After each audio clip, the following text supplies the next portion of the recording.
এই এই রে এই তুমি দেখে চলতে পারো না? হ্যাঁ, এখনই তো তুমিও মরতেছিলে, আমাকেও মারতেছিলে। আর এই বুঝা আমার এই এত সুন্দর হুন্ডার সামনে তুমি এসে বাজে লেখা। আসলে ভাইজান আমি দেখতে পাই নাই, কিছু মনে করেন না। কি? ও দেখতে পাওনি? এই তোর এত বড় দুটি চোখ থাকতি এই আমার এত বড় হুন্ডা দেখতে পারিস নি? আমার ঘেরে আসতেছে ওকে। হ্যাঁ, এটা তো আমার হুন্ডার কালার হয়ে গেল। কি এই ছোট লোকের বাচ্চা, সর আমার হুন্ডা তো সর। ব্যাস, অনেকক্ষণ ধরে আপনার এসব ডায়লগ আমি শুনে আসতেছি। আচ্ছা, আপনি কি মানুষকে কখনো মানুষ মনে করেন নাই? কি ভাবছেন নিজেকে? হ্যাঁ, আর আপনার এই গাড়ির দাম কত? হয় আপনার আচার ব্যবহার দেখে মনে হচ্ছে কি আপনি নিজেকে একবার কোটিপতি ভাবেন। এই, আপনার কি এমন টাকা পয়সা হয়েছে যে আপনি একটা মানুষের সাথে এরকম ব্যবহার করতেছেন? আমার এই গাড়ির দাম কত তুই জানিস তো? 3 লাখের কাছে। সামান্য 3 লাখ টাকার একটা গাড়ি নিয়ে এরকম ব্যবহার? না জানি যদি 10-20 লাখ টাকার গাড়ি থাকতো তাও তো মাটি দিয়ে হাঁটতেন না। ওরে বাবা রে, মাথে দিয়ে হাঁটতাম না। তুই গাড়ি কেনার ক্ষমতা রাখু? আপনার গাড়ির দাম কত বললেন? 3 লাখের কাছে। আমি যদি আপনাকে 3 লক্ষ টাকা দিয়ে দেই, আপনি যে আমাকে অপমান করলেন সেগুলো কি ফেরত দিতে পারবেন? কি করে করতে আমি কোনে এই শর্ট মোট টাইলে খাস, আবার 3 লাখ পাবো কোনে? তোর কাছে তো মনে হচ্ছে 3 টাকাও নেই। চুপ করুন। বলুন 1 লক্ষ টাকা বলুন। এ তো দেখতেছি 1 লক্ষ টাকা একটা বান্ডিল করা।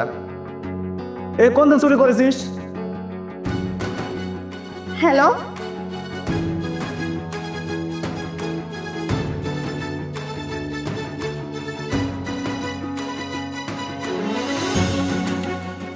নিজেকে খুব বড় লোক দাবি করেন তাই না?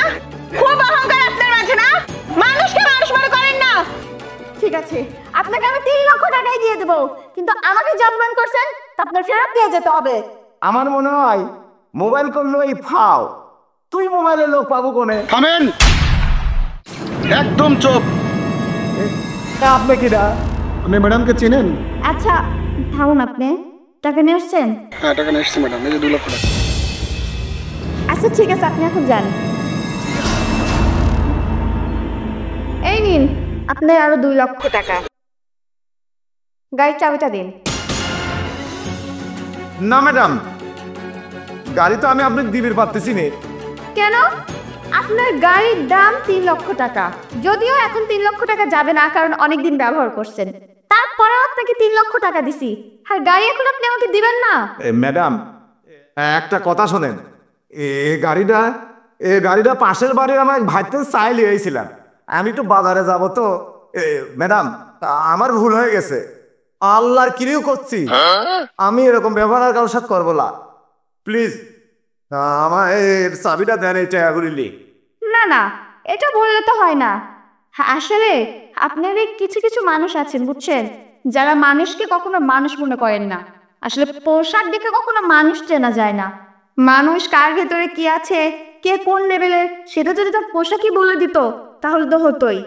আমাদের যতই টাকা পয়সা থাকুক, এই যে আমরা গ্রামের ভেতর থাকি, গ্রামে তো আমরা স্টাইল ভাবে চলতে পারবো না, কারণ আমাদের মতো আরো অনেকেই আছে যারা এগুলো পছন্দ করে না।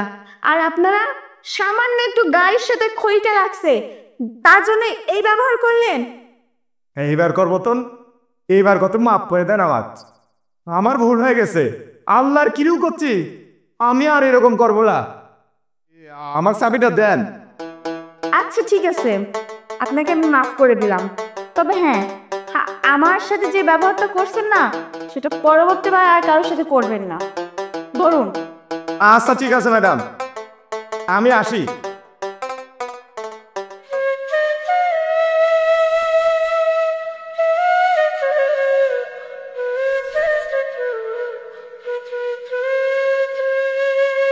মা, তাড়াতাড়ি দেরি বলে আর কোশনি না বাপ, এই খড়ি কাটলে আসতে একটু দেরি হয়েছে। মা, আমার আগে ক্ষুধা লাগিয়ে, এই তো সামনে তো বাড়ি, আমারও সে পানি পিপাসা লাগে, তো ব্যাগটানের পানি আন দি।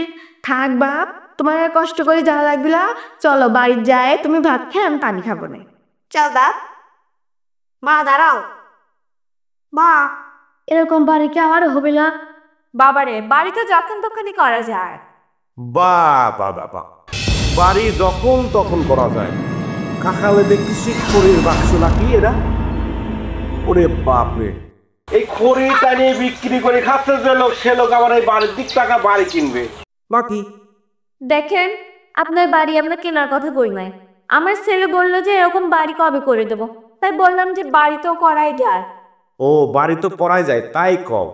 এই ফকিন্নির বাচ্চা ফকিন্নি, তুই এক ফকিন্নি, দেখে তো মনে হচ্ছে তোর হাজব্যান্ড আর একটা ফকিন্নির বাচ্চা ফকির। শোন, এইসব বাড়ির দিক নজর না দিয়ে যা করে খাচ্ছিস তাই করে খাগা, বুঝিস রে? দেখেন, আপনি তো আমাকে চেনেন না, জানেন না, তাহলে আমার সম্বন্ধে আজবাজে কথা কেন বলছেন? আমরা কেমন কি আপনি কি জানেন নাকি? মানুষ দেখলে আমরা বুঝতে পারি। হ্যাঁ, যা, যেখানে যাচ্ছিস সেখানে যা। আরে বাবা, 2 মাস বুদ্ধি লাগেছে একবারে বাড়ি কিনতে। যা এখানে যা। আপনি যে ব্যবহারটা আমাদের সাথে করলেন না, সেটা একজন মানুষ হয়ে আরেকজন মানুষের সাথে করতে পারে না। আপনাকে দেখেই মনে হচ্ছে আপনি একটা ছোট লোক, আপনার ভেতরে মনুষ্যত্ব বলতে কিছু নাই।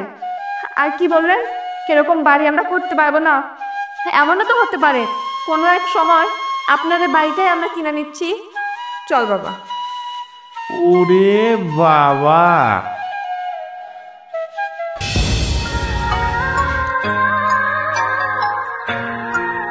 হাই, হ্যালো, এই কি অবস্থা? ভালো আছেন? একটু দেরি হয়ে গেল, এই কাজে ব্যস্ত থাকি তো। না, সমস্যা নাই। আচ্ছা, আপনাকে কেউ যদি 50,000 টাকা স্যালারি দেয়, আপনি ওই জায়গায় কাজ করবেন? না, একটু ভেবে দেখবো। 48 কেন দিলেন আমাকে? আপনাকে যত টাকা লাগে আমি দেব, কিন্তু আমার এই কাজটা আপনার করে দিতে হবে। আপনার ম্যাডামকে আমি পথের ভিখারি করে ছাড়বো। আচ্ছা ঠিক আছে, আপনি যেটা বলছেন আসলে এটা তো সম্ভব না। কত হলে সম্ভব? 1 লাখ, 2 লাখ, পুরো 5 লক্ষ টাকা আমি দেবো শুধু অ্যাডভান্স হিসাবে, আর মান্থলি 50,000 টাকা। আচ্ছা ঠিক আছে, যেহেতু টাকার জন্যই কাজ করা, তো আমি একটু বিষয়টা ভেবে দেখি। আচ্ছা ঠিক আছে। ওকে ওকে,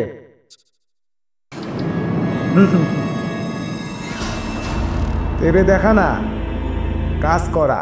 আরে কি অপমানটাই সেদিন আমাকে করছে। টাকার গরম। আরে মহিলা মানুষের কিসের টাকার গরম? টাকার গরম হবে পুরুষের।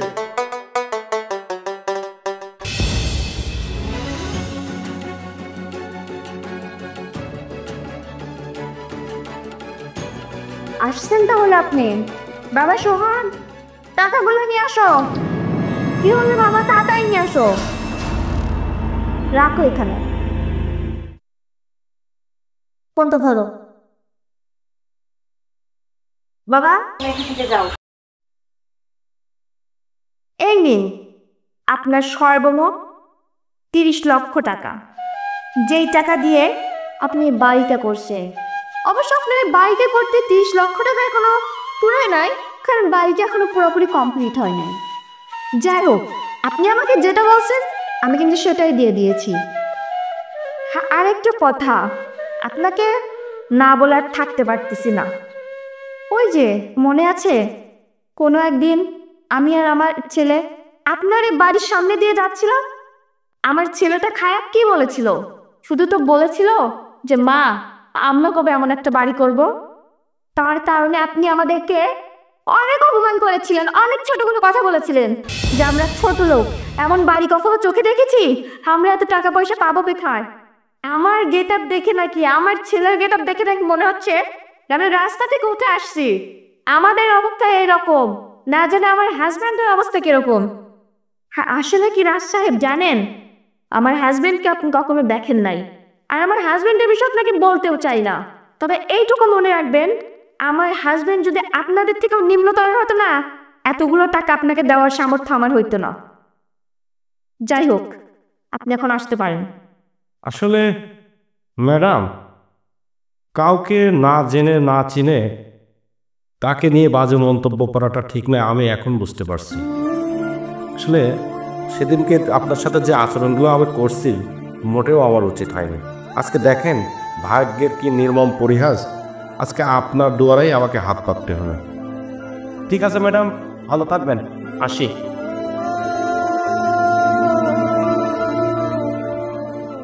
ম্যাডাম,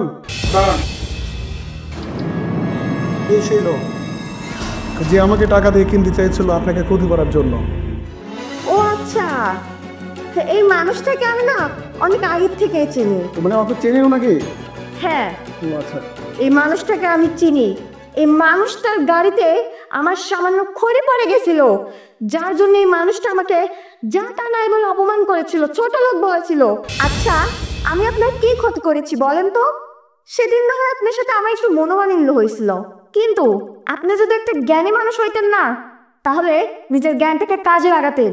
কারণ সেদিন আমি আপনার সাথে খারাপ কোনো ব্যবহার করি নাই, যেটাই করেছি আপনাকে বোঝানোর জন্য। কিন্তু আপনি না বুঝে উল্টে আমার লোককে টাকা দিয়ে কিনতে চাইছেন। আচ্ছা, আপনার কত টাকা আছে? হ্যাঁ, সেদিন তো অন্যের গাড়িটা সকালে বিক্রি করতে লাগছিলেন। আমি যদি আপনাকে গাড়িটা ফেরত না দিতাম, আপনি কি গাড়িটা নিয়ে যেতে পারতেন? যেতে পারতেন না। হ্যাঁ, যাই হোক, আমি আপনাকে ভালো মনে করছিলাম যে আপনাকে হয়তো আমি এসব কথা বলছি হয়তো ভালো হয়ে যাবেন, কিন্তু না, আসলে আমরা যাকে ভালো মনে করি সেই আরো বেশি খারাপ হয়ে দাঁড়ায়। তার প্রমাণ আমি আপনাকে দিয়ে পেলাম। না ম্যাডাম, আমি যা করেছি তার জন্যে আমি অনুতপ্ত। আমাকেও আপনি মাফ করে দিন। নেক্সটে যেন এরকম আর না করতে দেখি। যে কাজটা আপনি করছেন ম্যাডামের সঙ্গে, এই কাজটা খবরদার কোনদিন আর করবেনি। কেউ যদি আঘাত করে না, তাকে প্রতিঘাত করতে হয় না। আর আমি তো সেরকম কোনো শিক্ষাই পাইনি। উনি আমার ক্ষতি করতে চাইছে, কিন্তু আমি যদি তার ক্ষতি করি তাহলে ওনার আর আমার ভেতর তো কোনো পার্থক্যই রইল না।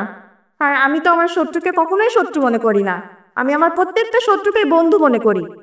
আমি কাউকে যদি সাহায্য করতে নাও পারি, আমার আচার ব্যবহার দেখে যেন মানুষ কিছু শিখে, আমি এটা চাই। যাই হোক, উনি যেহেতু অনুতপ্ত হয়েছে, ওনাকে আমি মাফ করে দিছি। তবে একটা কথা, আমি আপনার সম্পর্কে অনেক খবর নিয়েছি। খবর নেওয়ার পর জানতে পারলাম আপনি যেভাবে চলাফেরা করেন না, ওইভাবে ওই যে কিছু কিছু ফক্কা টাইপের পোলাপান আছে না, ওই রকম ভাবে চলাফেরা করে। তবে চিন্তা করেন না, আমি আপনাকে সাহায্য করব যেন আপনি একটা সুন্দর ব্যবসা করতে পারেন। ওয়েট করুন, এই নে ধরুন, এখানে 10 লক্ষ টাকা আছে। আপনি চাইলে ভালো একটা ব্যবসা করতে পারবেন। আরেকটি কথা, এইসব টাকাগুলো আপনি অযথা খরচ করবেন না। এই টাকাটা আমার হাজব্যান্ডের খুব কষ্টের টাকা। আমার হাজব্যান্ড আমাকে বলছে যে সবসময় মানুষকে সাহায্য করতে, আর এমন মানুষকে সাহায্য করতে যে অসহায়। আপনি এই টাকাটা দিয়ে ভালো কিছু করুন, দেখবেন আল্লাহ আপনাকে ভালোবাসবে। ম্যাডাম, আসলে তো পৃথিবীতে ভালো মানুষ আছে, তার প্রমাণ আপনি নিজে। দেখেন না কত টাকা আপনি দিলেন। আসলে এই টাকাগুলো আমার বিশেষ প্রয়োজন। আসলে আমার ব্যবসা নেই, আমি সত্যিই তো ফ্রড করে চলি। ম্যাডাম, আপনাকে বহুত আপনার জন্য আমি দোয়া করব। আপনাকে ধন্যবাদ। তবে ম্যাডাম, আপনি যে উপকার করলেন আমার আজীবন মনে থাকবে। আমি একটা ব্যবসা করি, আমি এই টাকাগুলো আপনাকে আবার পরিশোধ করে দেব। আপনি আমাকে একটু দোয়া করবেন। হ্যাঁ, আমি আপনার জন্য অনেক দোয়া করব। তবে আপনি টাকাগুলো ফেরত দিতে চাইলেন না। যদি আপনার সম্ভব হয় আপনি আমাকে দিয়ে যাবেন। তবে টাকাটা আমি কিন্তু আপনাকে খুশি হয়ে দিয়েছি, এর উপর আমার আর কোনো দায়ভার নাই। ঠিক আছে ম্যাডাম, আমি তাহলে আসি। আচ্ছা, ভালো থাকবেন। অনেকদিন পরে একটা মানুষের উপকার করতে পারলাম। উপকার করে নিজের মনটার ভিতর অনেক ভালো লাগছে। তবে হ্যাঁ, ওই যে পাশের গ্রামের দুটো অসহায় পরিবার আছে না, ওদেরকে তো কিছু টাকা দিতে চাইছি, তাই না? এই যে এই টাকাগুলো তুমি ওই পরিবারকে সমানভাবে দিয়ে নিতে, ঠিক আছে? আচ্ছা, তাহলে আমি রুমে গেলাম।